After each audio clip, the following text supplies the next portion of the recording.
இந்த 10 பொருளை நாம் கையில் எடுத்துட்டு சாயப்பா கோயிலுக்கு போனால் நம்ம வேண்டுதல் 100க்கு 100. இது சத்தியமான வார்த்தைங்க, வேத வாக்கு. 100% நடக்கும், நடந்தே தீரும். பதிவை முழுவதுமாக கேளுங்க, மிக முக்கியமான ரகசியம் இதில் உள்ளது.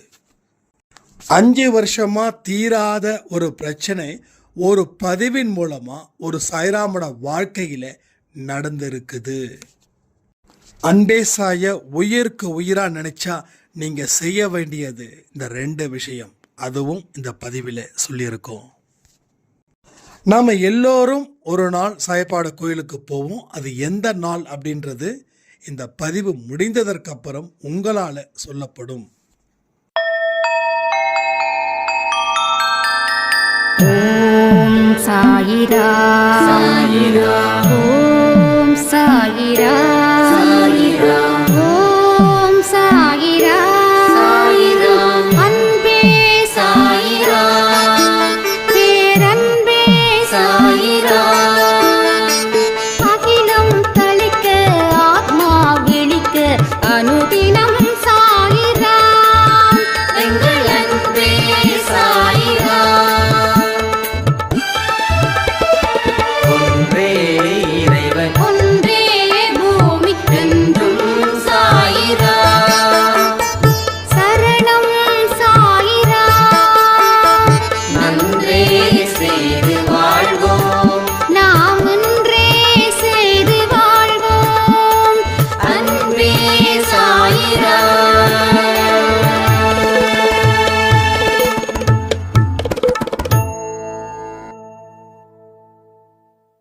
சாய்ராம். என் உயிரின் உயிரானவர்களே, நல்ல தொடக்கத்தை கடவுள் எனக்கு காட்டி கொடுத்துட்டாரு. என்னுடைய வாழ்க்கையில் நான் இழந்ததை நிச்சயமா பெற்றுக்கொள்வேன். எனக்கு முழு அதிகாரமும் முழு சுதந்திரமும் என்னுடைய சாயப்பா எனக்கு இந்த ருத்ர தாண்டவ பயிற்சிகளை வழங்கிட்டாரு. என்னுடைய கர்மாக்கள் தீர்ந்தது போல என் மனசு ரொம்ப லேசா இருக்குது. அதனால சாயப்பாவுக்கு நன்றி. யாரு எந்த நம்பிக்கையின் அடிப்படையில் என்னை வணங்குகிறார்களோ அதை அவர்களுக்கு குறைவில்லாமல் செய்வேன் அப்படின்றது போல அவங்க சொன்னது எனக்கு இருந்துச்சுங்க. உங்க நம்பிக்கை எப்படிப்பட்டது, உங்க ஒழுக்கம் எப்படிப்பட்டது, உங்க செயல் எப்படிப்பட்டது,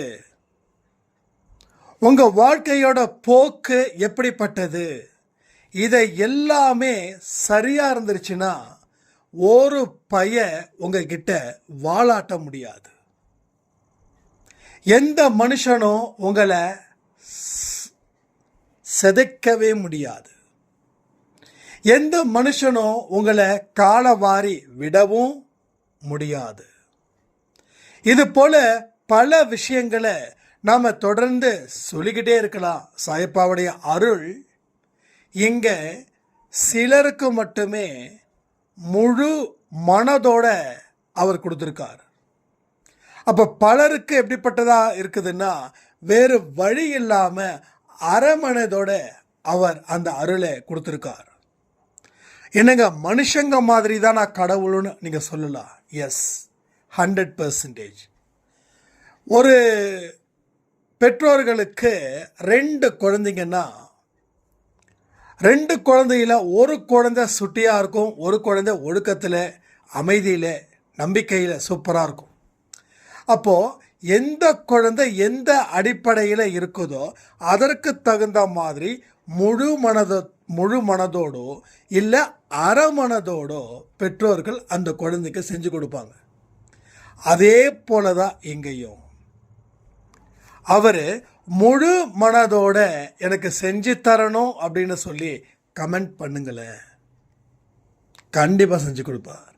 அப்போ முழு மனதோட செய்யணும்னா அவர் சொன்ன விஷயத்தை நாம காது கொடுத்து கேட்குறோமா? கேட்டாலும் அதன்படி நடக்கிறோமா? இதை எல்லாம் பொறுத்து தான் அவர் முழு மனதோட கொடுக்குறாரா, அரைமனதோட கொடுக்குறாரா அப்படின்றதும் தெரியும். எத்தனையோ மக்கள் சீரடிக்க படையெடுக்கிறாங்க. படையெடுத்த அத்தனை மனிதர்களும் பெற்றுக்கொள்கிறார்கள் நினைக்கிறீங்களா? இல்லையே. ஏன் அங்கே பிரச்சனை? அவர் தானே சொல்கிறாரு, என்னுடைய மசூதிக்கு வெறும் கையோட வா, நான் நீ கேட்டதை எல்லாம் அள்ளித்தரேன் அப்படின்னு. இதை புரிஞ்சவங்க சிலர், புரியாதவங்க பலர்.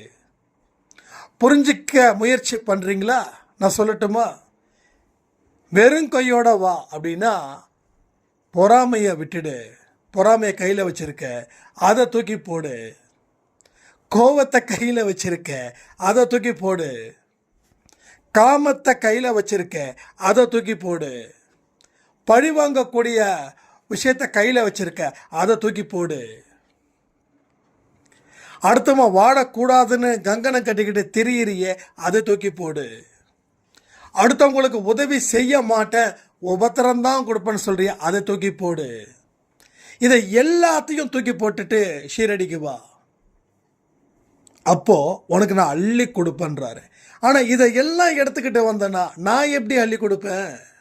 கிள்ளி கூட கொடுக்க மாட்டேன். You get out from here. இங்கே இருந்து நீ கிளம்பு. நீ திரும்ப எத்தனை வருஷம் வந்தாலும், வருஷத்துக்கு 12 தடவை வந்தாலும், இல்லை ஒரு வருஷம் பூரா இருக்கக்கூடிய 365 நாட்களில் இங்கேயே நீ குடிசை போட்டு தங்கினாலும், உனக்கு என்றைக்குமே நான் கெட் அவுட் தான் சொல்ல போகிறேன். சொல்ல கெட்டின்னு சொல்ல மாட்டேன், உள்ளே வான்னு சொல்ல மாட்டேன், வெளியில் போன்னு தான் சொல்லுவேன். அதனால தான் பலருக்கு எந்த பிரயோஜனமும் இல்லை. ஏன்னா அவர் சொன்னதை நீங்கள் செஞ்சீங்களா? இந்த நிமிஷம் வரைக்கும் அவர் சொன்னதை உங்களால் செய்ய முடிஞ்சுதா? முடியலையே.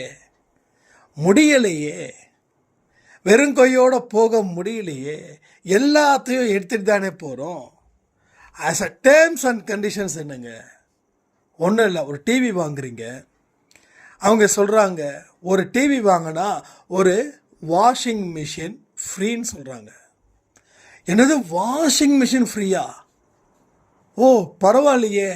அப்போ ஒரு டிவியோட விலை என்ன மினிமம் ரேட்டு? ஓகே 10,000 ரூபாய்.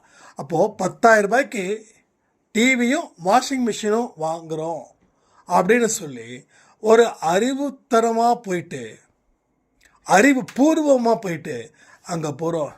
இந்த டிவி வேணும், நீங்கள் எந்த வாஷிங் மிஷின் கொடுப்பீங்கன்னு கேட்குறோம்.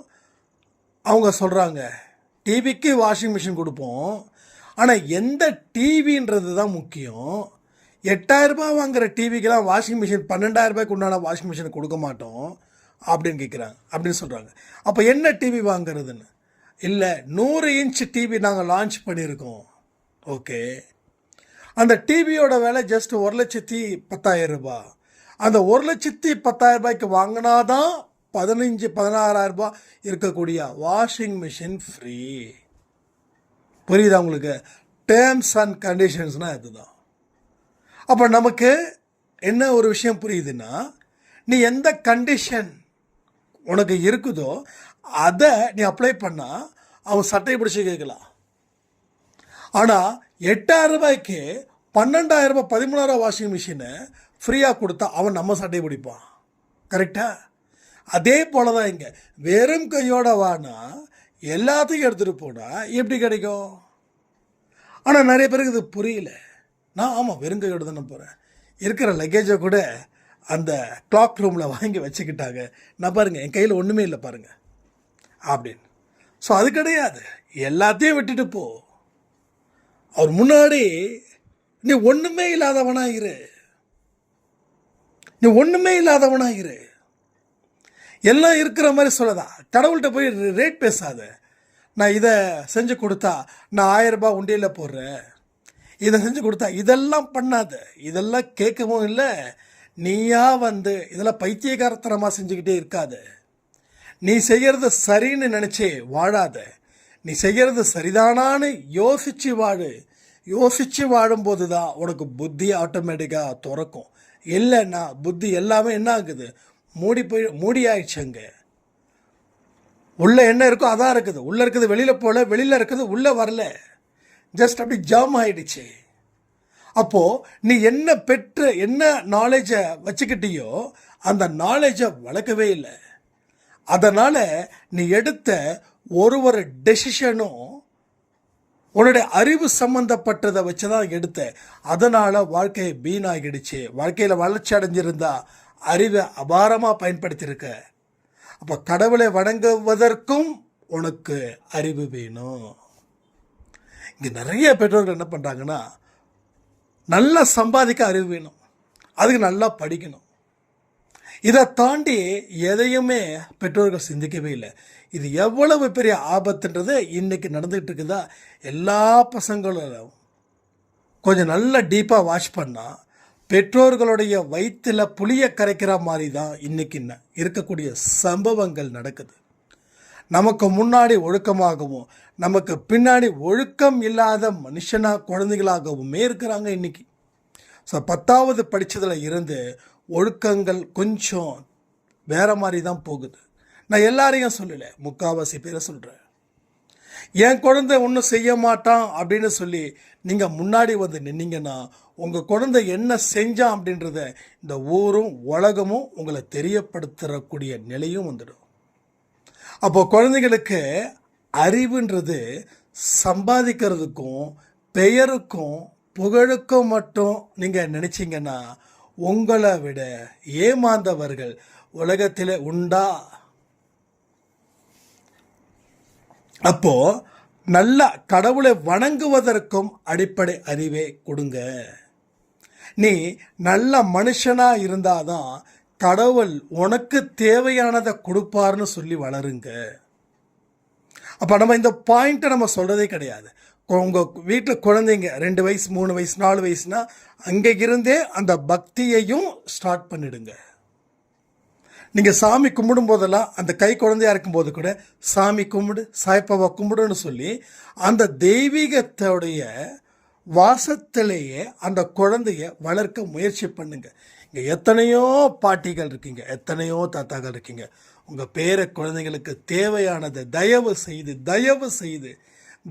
செய்து சொல்லிக் கொடுங்க. ஏன்னா ஒரு நல்ல ஜெனரேஷனை உருவாக்கக்கூடிய பொறுப்பு உங்களுக்கு இருக்குது. பொறுப்பில் இருந்து தயவு செய்து மீறாதீங்க. It's wrong. அப்போது நீங்கள் ஒரு விஷயத்தை செய்கிறீங்கன்னா அது உங்கள் குடும்பத்துக்கு மீண்டும் மீண்டும் பெரும் பலன்களை அது தருது. அதற்கு ஏற்றது போல உங்கள் மனதும் உங்கள் உடலையும் பார்த்துக்கொள்ள முயற்சிகள் செய்வது உங்கள் கடமை. இதை சரியான முறையில் ஸ்டார்ட் பண்ணுங்க. நல்ல அருமையான அற்புதமான ஒரு வாழ்க்கையை நீங்கள் நிச்சயமாக வாழ்ந்து சாதிப்பீர்கள். நிறைய விஷயங்களை நீங்கள் தெரிஞ்சுக்கிட்டாதான் நீங்கள் பிறருக்கு ரோல் மாடலாக இருக்க முடியும். அப்போ நமக்கே ஒன்றும் தெரியலை அப்படின்னா நாம் எப்படி அடுத்தவர்களுக்கு ரோல் மாடலாக இருக்க முடியும்? அதனால் எந்த ஒரு விஷயத்தையும் கற்றுக்க முயற்சி செஞ்சுக்கிட்டே இருங்க. அறிவு பசி கேள்விப்பட்டிருக்கீங்களா? உடலுக்கு பசி ஏற்பட்டால் அந்த பசியை எப்படியாவது நம்ம சரி பண்ணிடுறோம். எல்லா உயிரினமும், நல்லா புரிஞ்சுக்கோங்க, எல்லா உயிரினமும்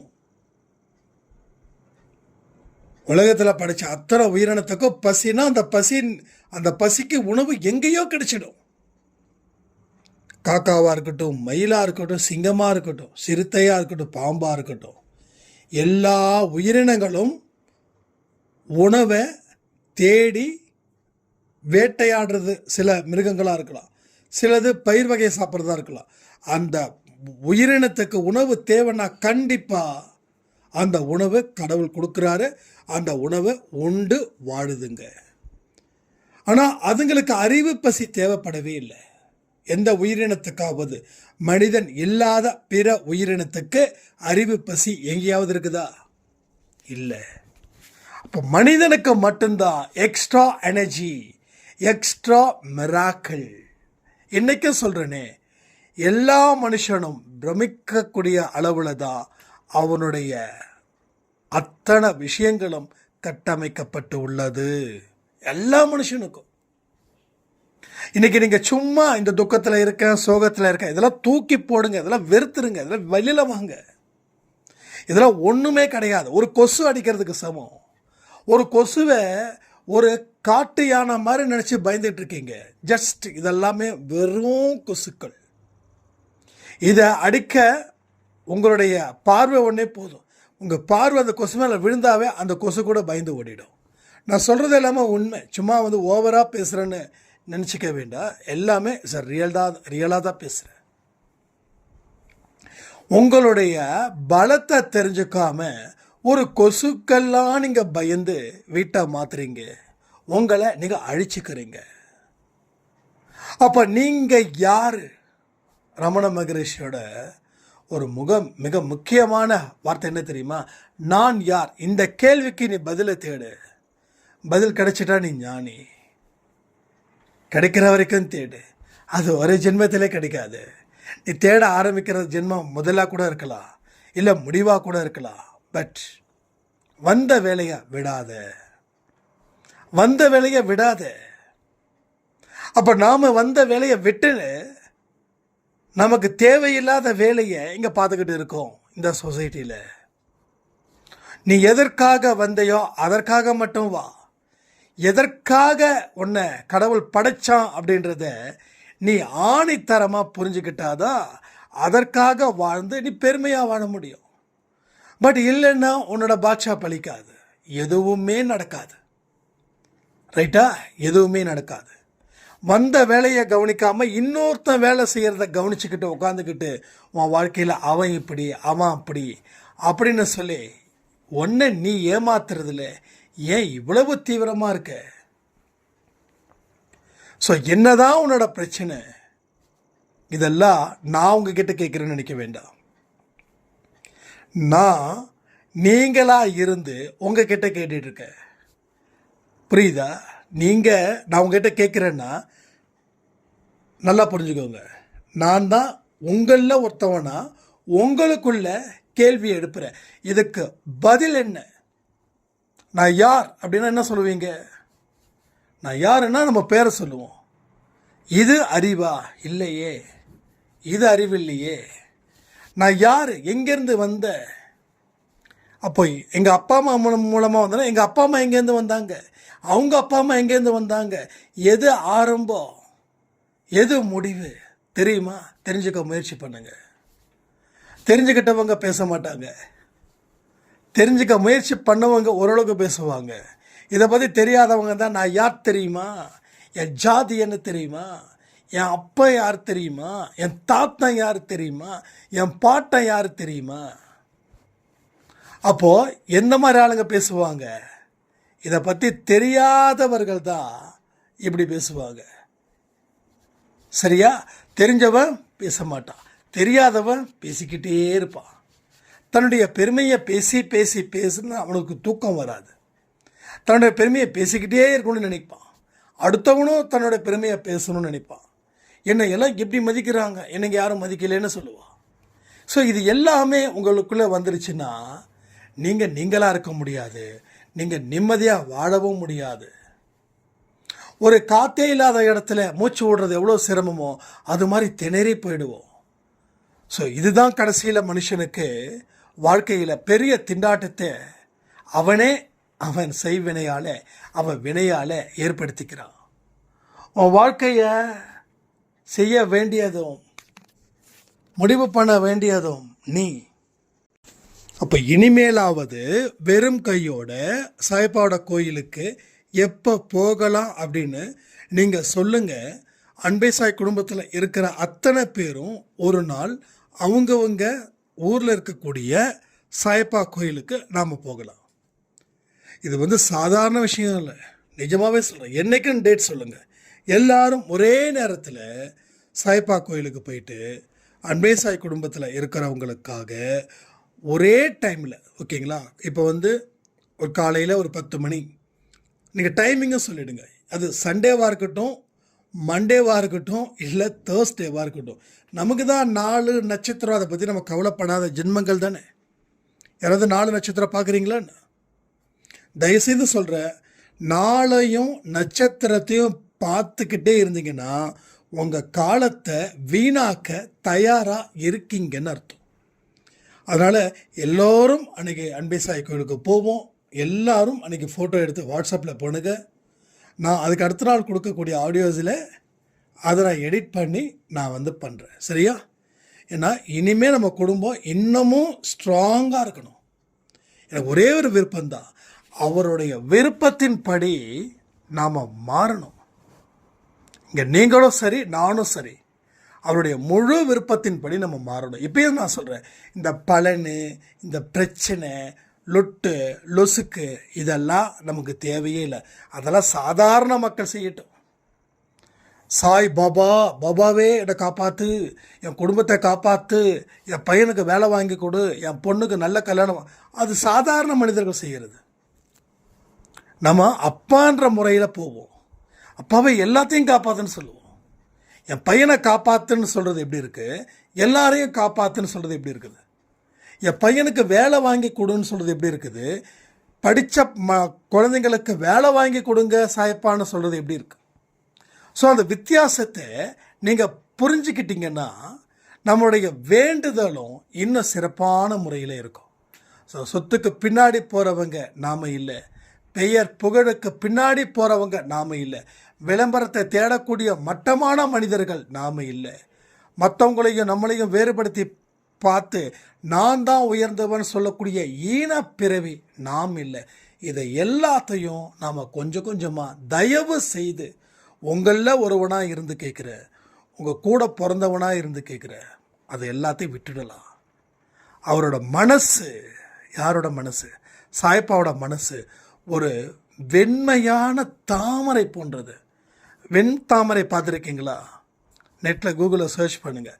அந்த தாமரை எவ்வளவு புனிதமாக இருக்குமோ அந்த மாதிரி குழந்தை மனசை விட இன்னும் லேசான மனசு சாய்ப்பாவுக்கு. ஒன்று சொல்லட்டுமா? அன்பே சாய் குடும்பத்தில் இருக்கிறவங்க யாரெல்லாம் தர்மத்தை மீறுறாங்களோ அவங்களுக்கு ஒன்றும் ஆகாதுங்க.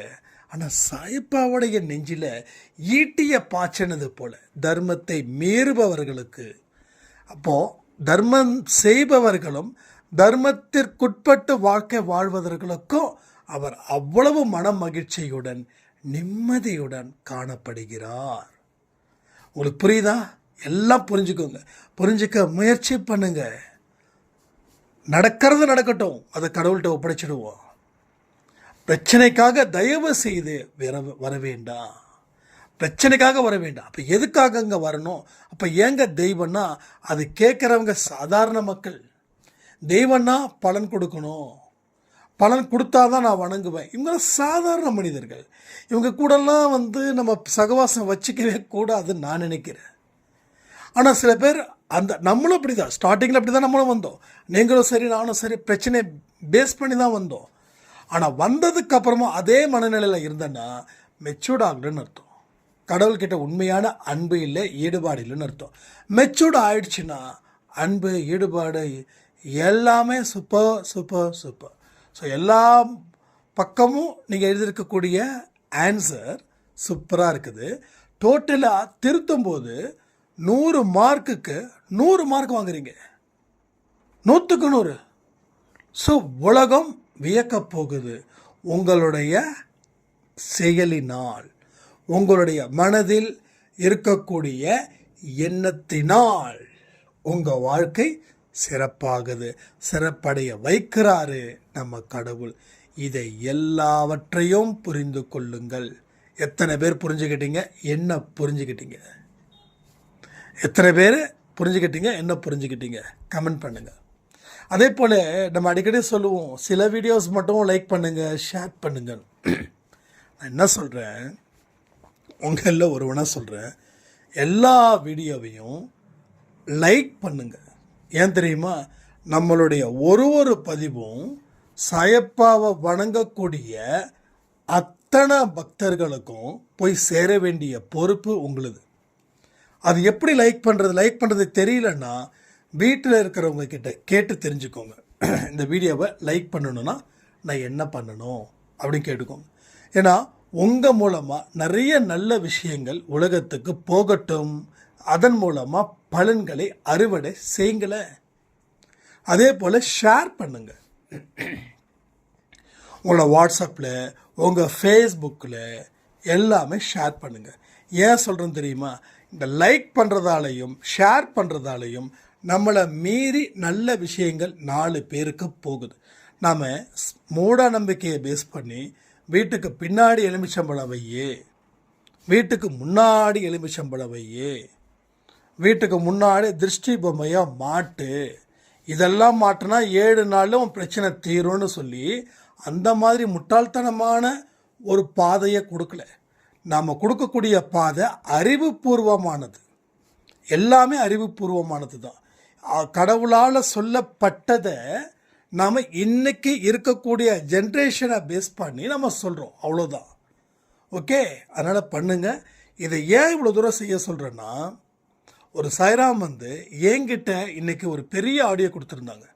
அது என்னென்னா, வாழ்க்கையில் என்ன பண்ணுறதுன்னு தெரியாமல் இருந்த எத்தனையோ பூஜைகள், எத்தனையோ சம்பிரதாயங்கள், பரிகாரங்கள் செய்தும் என் கணவர் நல்ல இடத்துல வேலை செஞ்சுக்கிட்டு தான் இருக்கிறாரு. ஆனாலும் குடும்பத்தில் நிம்மதி இல்லை. இதற்கு என்னதான் வழின்னு சொல்லி நான் கோயில் அலைஞ்சேன். ஜாதகக்காரர்கிட்ட நிறையா போய் பார்த்தேன். எல்லாமே நல்லா இருக்குதுன்னு சொன்னாங்க. இன்னும் பலர் எல்லா கோயிலுக்கும் போக சொன்னாங்க. மலையில் இருக்கக்கூடிய முருகர் கோயிலுக்கு போயிட்டு வாங்கினாங்க. லாஸ்ட் 5 வருஷமாக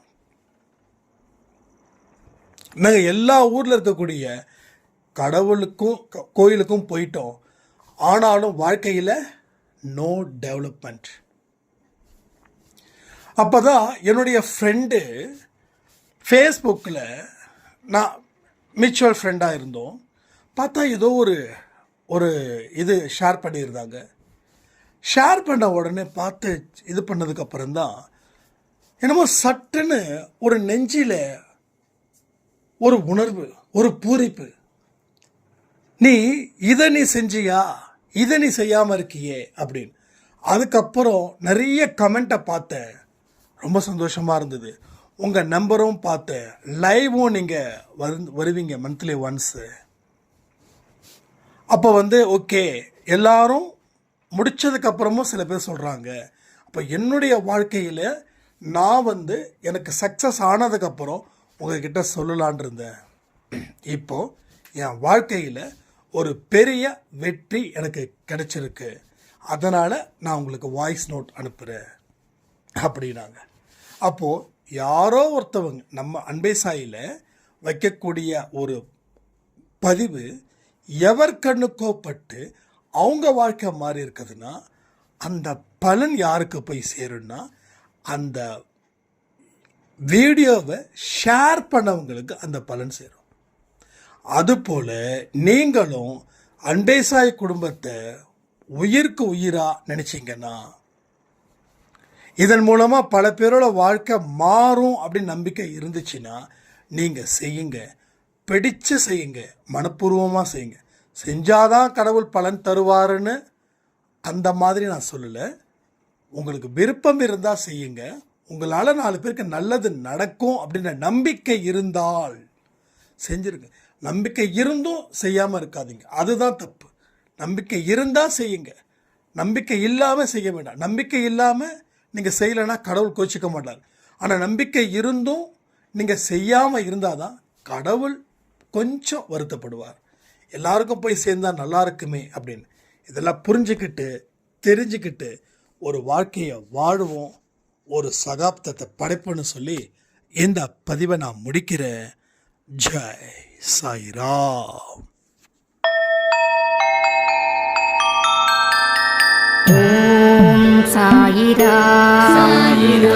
ஓம் சாயிராம்.